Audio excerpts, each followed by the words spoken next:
Previously on the Virtual Shelling Network.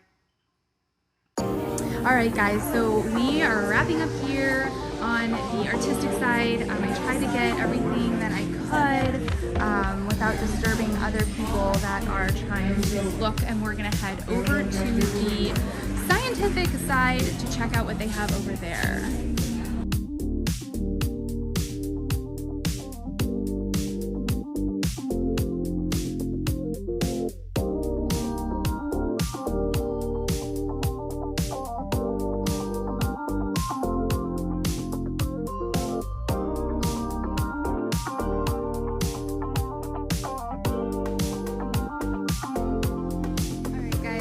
Start running through the scientific division. I know that this is a lot, and I know that I run through this kind of quickly because you can literally be here for hours looking at all of these shells. So if you want to see more, I highly recommend coming down for the shell show next year. It is 3 days, so you can choose a day or come all three, and you will be able to take as much time as you want to check out some of these exhibits. This is one of my favorite in the scientific, so this is going to be unusual variants. So this is like albino shells, freak shells, so this is just a fighting conch, but it's not, right? Because it's got a little growth problem, right? So it makes it funky, it makes it different, it makes it very unique. Here is a queen conch that has something funky going on here. It looks like the shell kind of separated, maybe due to an injury. That's really unique. It says it could be a pufferfish bite when the shell was still growing. Here is a smooth variant of the fighting conch here. And then this one is going to be an award, Shell of the Show, self-collected. So this is a lettered olive found in the Gulf Islands National Seashore in Florida. And you can see that this olive it's just a lettered olive, right? But it's really not, because it's got some kind of funky growth pattern going on, some ridges around it. So I always say, you know, you can find an unusual or extraordinary common shell. So just because you have, you know, just a regular murex, right, it might be something really special that you can put into the shell show, which is really cool. So this looks like, I'm trying to read through my phone, which is not working very well.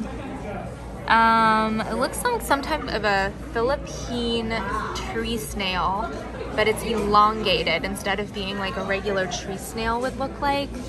Here are some fossils. So I'm gonna run you guys through the fossils. Now, a lot of people ask me a lot of the time, how do you tell the difference between a fossil shell and just an old worn shell? And really, there's not an easy way to do it without a kind of a chemical composition analysis to determine if the shell is actually rock or if it is still shell. One of the ways is, number one, if it is in rock, right? So this is a rock with the shell inside of the rock. So if it is in rock, you know that it is a fossil. The other way to tell is if the shell that you find is extinct. So if it's an extinct species or no longer found in the area you found it, then you pretty much know that the shell is going to be a fossil. I'm gonna go around to the other side. All right, this exhibit won the Conchologists of America Award. So this is the Century Club of Cones. So if you are a cone fan, this is the exhibit for you. These are cones from around the world. This is just so interesting, and I'll put my hand kind of here so you guys can see how big some of these cones really are. They're literally the size of my hand. So we are used to finding some pretty small cones in our area, but these are some ginormous cones. Absolutely amazing. And a lot of these are found in the Pacific, India, Vietnam, Philippines. Look at these huge cones, you guys. Seriously. Oh my gosh. Look how huge these cones are. You guys, it's like the size of my hand. And my hand's higher because there's glass. So it is literally like bigger than my hand. That is so crazy. Just kind of coming down to the other end here, going backwards so you guys can see. And the other thing I want to show you guys too, what's interesting, a lot of these were collected at depths. Diving, people dive for these depths that you and I would never go, but I will say that it's rare that we ever find a cone alive. One of the things I want to show you guys is, if you can see the operculum here, you would think the operculum would be very, very long, right? But it's not. It's actually very, very short. It's not the full length of the aperture, which I think is really unique to cones, because usually you would think it would be very, very long, but it's not. Can you guys see how small it is? So a lot of times you probably find or walk over operculums all the time, of cones on the beach, and don't even realize what they are. Can you see how small that operculum is right there? It's kind of tiny, because look how huge that shell is, right? That shell's a big shell, and the operculum is teeny tiny. There's another good view of it right there. I mean, this shell right here is spectacular. I mean, holy cow. It's just absolutely amazing. Massive, massive cones. So this exhibit says Florida is not just the sunshine state, not just the alligator state, not just the orange state, we are the shell state. So this is a collection of 185 species of self-collected shells from marine, freshwater, and land habitats. So this is going to be really fun to see from coast to coast of Florida, north to south, coast to coast, and everywhere in between, all the different types of shells that can be found. You guys will notice some, like the periwinkles that we have locally here, but some of them you might not recognize as much, such as the flamingo teeth that are found more on the east coast and south towards the Caribbean. We also don't find a whole lot of cowries either on our coast, but they are more common on the east coast. And look at these huge shells. So you guys can see again how big the operculums are for these huge conchs. Look at that big whelk. And then you have a helmet here, and look how teeny the operculum is, just like the cone. Isn't that so funny? Like, you think they're gonna be humongous, but they're really not that big. Here's some more awesome shells. And all of these were self-collected.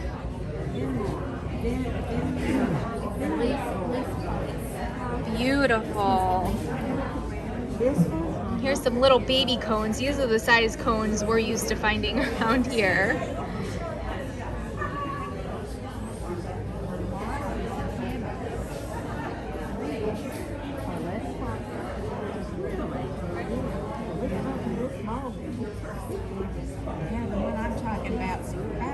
About this big, and I don't know what kind it is. I'm sure we use it. Here's your pen shells, your common pen shells that we find. Your bivalves.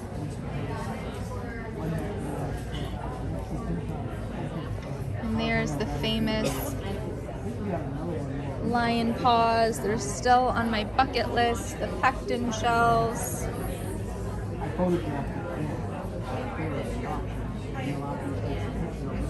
Look how cool. This is quite a collection. Here's your angel wings.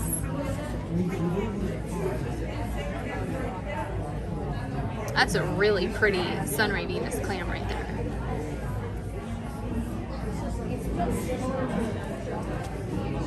So neat. Love that collection.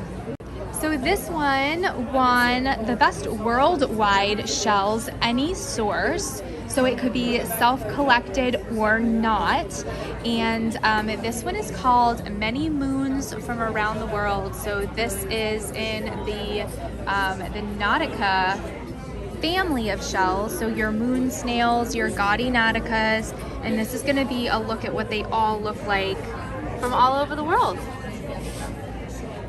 And they all look very similar in shape, right? They all kind of have that moon snail, shark eye look to them, but they come in different colors, different patterns,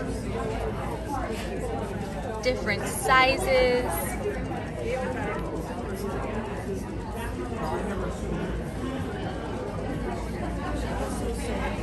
And that's one of the reasons, guys, why it's so important when you're asking in a group for a seashell ID and you want a shell identification, to say where you found it, because you're looking at just how many species of gaudy nauticas there are, of nautica shells there are. I mean, here's two that you think would be, you know, look, these are going to be the ones that you are used to seeing here. Okay, these were found on Marco Island. This was found in the French West Indies. Okay, but they look very similar, right? So it's really important to just remember, you know, when you're asking somebody for a shell identification, make sure that you are saying where you found the shell. That's super important. Another thing that I haven't found any on video, and I'm surprised because usually I do, is this right here. Is called the egg collar. Okay, I think they had a picture of it over here. Zoom in. So if you're a horse person, it looks like a bell boot, okay? You're gonna be walking on the beach and be like, a horse lost a bell boot. But it actually is an egg collar, and this is what the shell lays to protect the eggs, and it's kind of mixed with sand and it's kind of rubbery. The actual collar is pretty fragile, but it does wash up whole on the beach. And that is what, like, basically an egg casing is for the moon snail as well as the shark eye. So I can't believe I haven't actually found any of those on film, but if I do, I will definitely have to point that out to you guys. And here's a look at one right here. You can see it's kind of broken apart because it dries out. That gelatinous material becomes very brittle and fragile. But that is what it looks like, the material. But you can learn so many cool things coming to the shell show. You get to see shells that you may not have known of. You might get to see species you've never seen. The other thing that's pretty amazing about this family of shells is that their critter that lives inside is ginormous. So the shell is really small, and then you have this critter that kind of spreads out, kind of like an olive. So if you've ever seen a live olive, you'll know that the critter can completely encase the shell on the outside. They're very slimy, and they kind of, you know, they're huge. I mean, you don't think that all that animal can fit in that shell, but it is pretty amazing. Ooh, look at this one. That one's really pretty right here. Look at the patterns.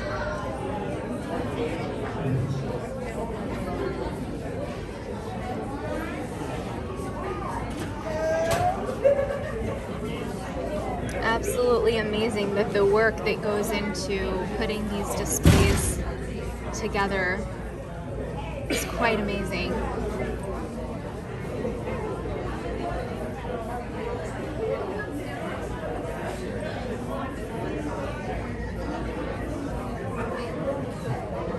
So there's so many different categories in the scientific division. You can do a family of shells, you can do a collection, you can do one genus like this right here.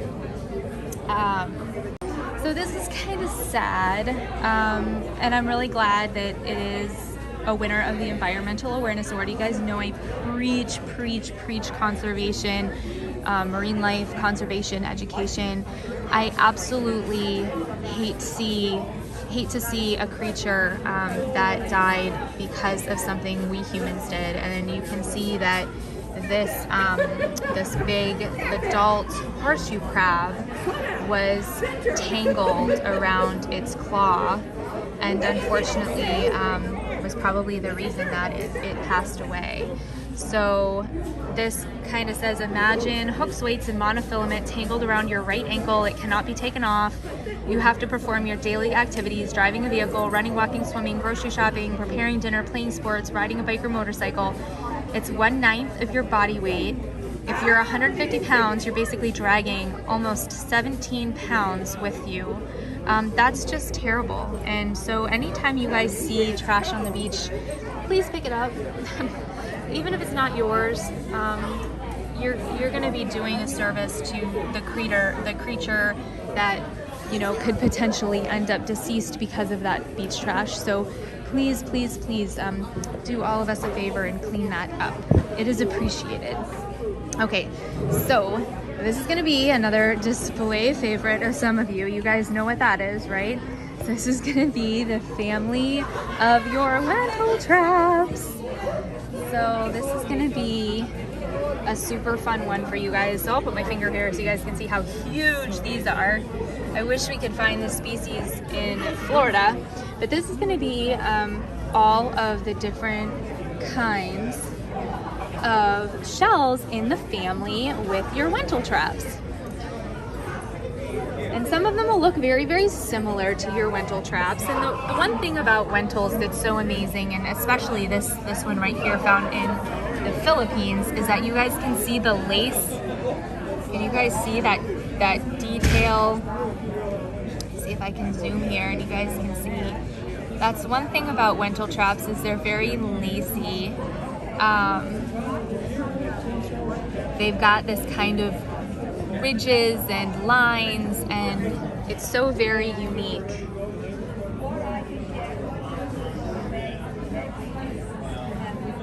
So a lot of these in the little magnifying glasses here, I don't know if I'm going to be able to, there we go, are going to be your common Wintel traps that you're going to find in Florida. And you can see how small they are. They had to put them in magnifying cases, but those are going to be your kind of your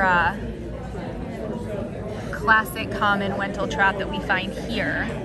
But here's one that's found in California, so you can kind of see the difference. Here's another one, California.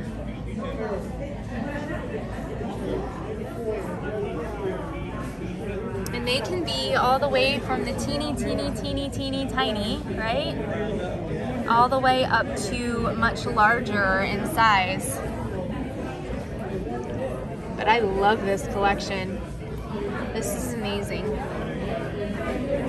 Ooh, look at that lacy one here. I love that. Taiwan and China. Ooh, and they're getting bigger. Look how pretty this big one is. Japan.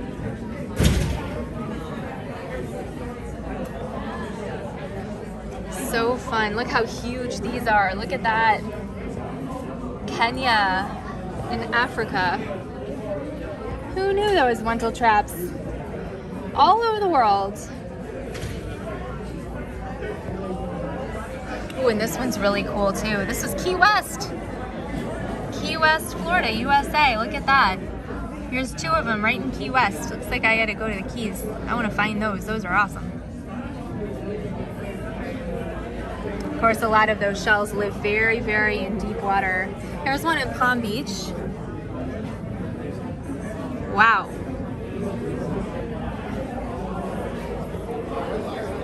All right, guys, here's one. This is the Sanibel Platinum Award. So these are seashells of the Indian Ocean. So a lot of these shells you guys are gonna recognize, because sometimes you'll find these in bags of craft shells that you might get. You can see these are really popular. They always look like strawberries. And so some of these you will find in bags of craft shells, and they will also be called wedding shells, because you might find these on the beach locally, but they were usually used as decorations at a wedding, and that's why we call them wedding shells. Look at these big neritas. Oh my gosh, they're so humongous. Much bigger than the ones we have around here.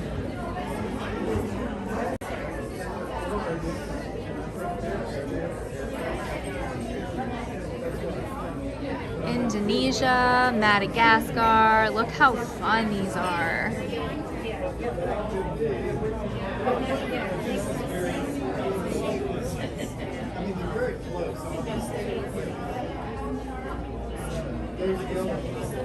It's so cool to be able to see shells from all over the world. We're used to seeing so many shells, just of our local shells. Oh, I love that one. Look at this one with the spots. You guys know I've got a thing for spots, right?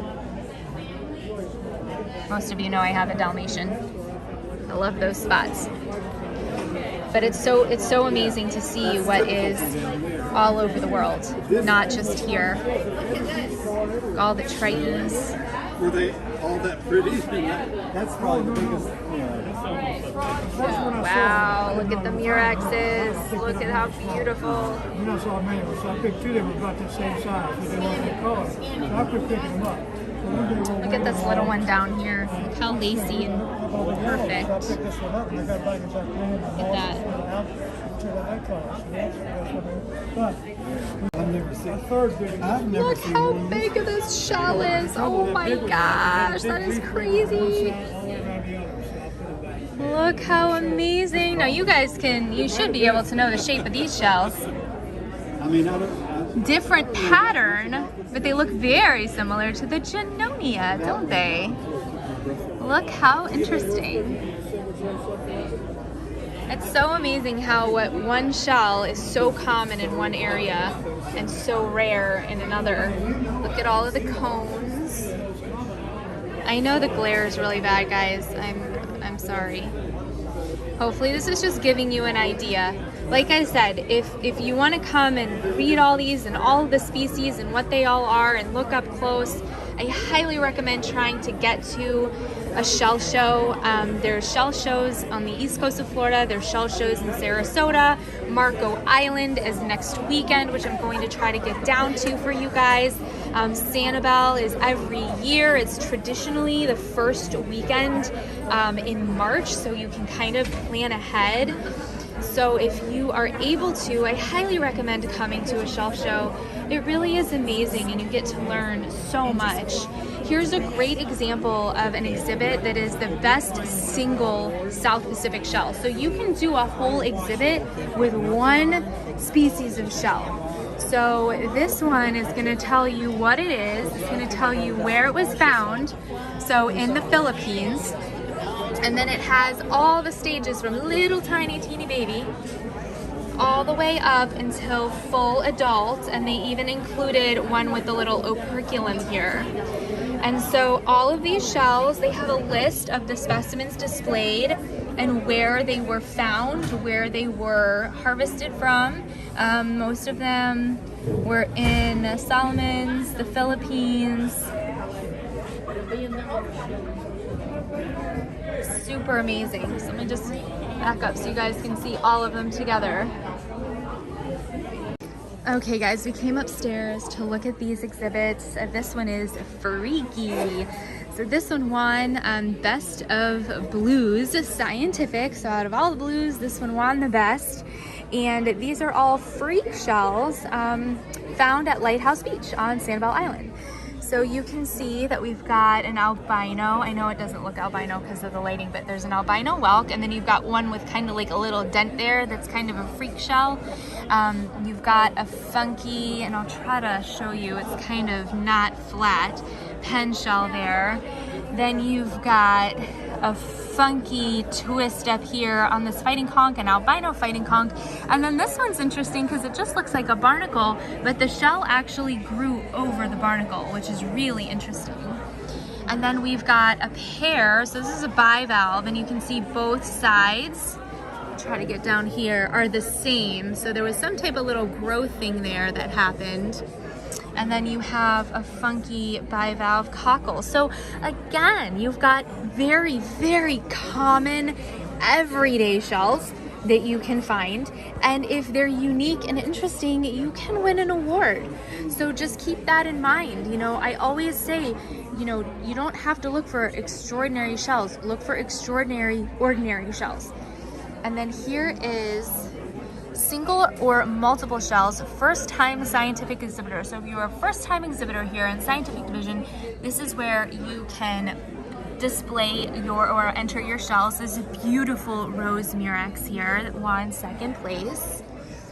This one is going to be a collection of baby ear shells. So this is going to show the color variety on baby's ears. And I'm sorry the lighting in here is not super great, but you guys can see all of the different color varieties of the baby ear. They do not always have to be pure white. And this is awesome, Amanda Collette. You can see these are freak shells as well, collected on Cayo Costa. And you can see that these are a little bit bent, grew a little bit crooked, but that makes them so unique. And she got a beautiful blue ribbon. Congratulations, Amanda. And we have another collection here from Amanda. So this is multiple shells of one species to show color, form, or growth. So these are beautiful royal paper bubble shells. So these are not a species that we would find here, but these were collected in Hawaii. So I'm gonna kind of zoom in. I hope you guys can see that they're like a light pink and white. I know they look kind of orange because of the lighting, but they are absolutely beautiful. So congratulations, Amanda, again. She's taking home a lot of ribbons. Here's some carrier shells found on Sanibel. So I've only found 2 carrier shells on Sanibel, but they are there. These shells are really interesting because they literally carry other shells. So you can see this one right here has a little kitten paw attached to it.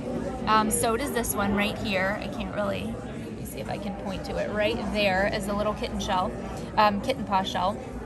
And they kind of collect shells and attach them. So when you find one, you're trying to like rinse it off, thinking you can get the shells off, but they're stuck there. It's really interesting. So those are carrier shells. And then Amanda is bringing home yet another ribbon with the violet sea snail. So these were collected on Jupiter Island in Florida, which is on the other coast. So even though these are shells that might be common over there, they're not a shell that many of you are going to be familiar with. And they're a beautiful light kind of purple color. And I know they probably can't tell that in this horrible lighting, but they're really, really pretty. And she's got the itty bitty little baby ones that you guys know I love so much, all the way up to the adult size. So this is just a beautiful display and a great example of what you can do with just collecting one species of shell. And here we have some alphabet soup. So I know that a lot of you are cone heads like me, and you absolutely love cones. So here are your alphabet cones collected all throughout Southwest Florida here, Sanibel Island, Panama City Beach, Marco Island, 10,000 Islands, and Captiva. So you'll be able to see just how many beautiful patterns and colors of alphabet cones you can have. You can see this one here is kind of like multicolor. It's got the light on one side and the dark on the other. That was at Case Island down south of Marco. It is really important to let the judges know where you collected them and give specifics on that. You can see that this one has like tiny alphabet, so that's like a small font on those letters, and this one's a larger font, right? And this one's kind of like a light orange. You got dark orange. This one, oh, look how pretty that one is.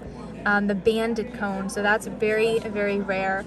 So these are just super, super awesome to be able to see all the different cones that you can find. All right, guys, thank you so much for joining me. I know we kind of flew through kind of quickly. There's just so much to look at. I could be here for hours and hours and hours going over all of the shells and exhibits with you guys, but I hope that you were able to experience a little bit of the Sanibel Shell Show with me here. It was just so much fun. Congratulations to all of the exhibitors for your phenomenal work and your hard work that you have done to both create beautiful works of art and also to educate us on the different species of shells and families of shells and types and varieties that there are all over the world and locally here as well. Thank you so much to all of you for being valued members of the Virtual Shelling Network. I truly appreciate all of your support. If you have any questions, comments, or requests, please don't hesitate to reach out to me at virtualshelling@gmail.com. This is Laura Manson signing off for the Virtual Shelling Network. Until next time, have a shell-tastic day. I will see you guys again soon.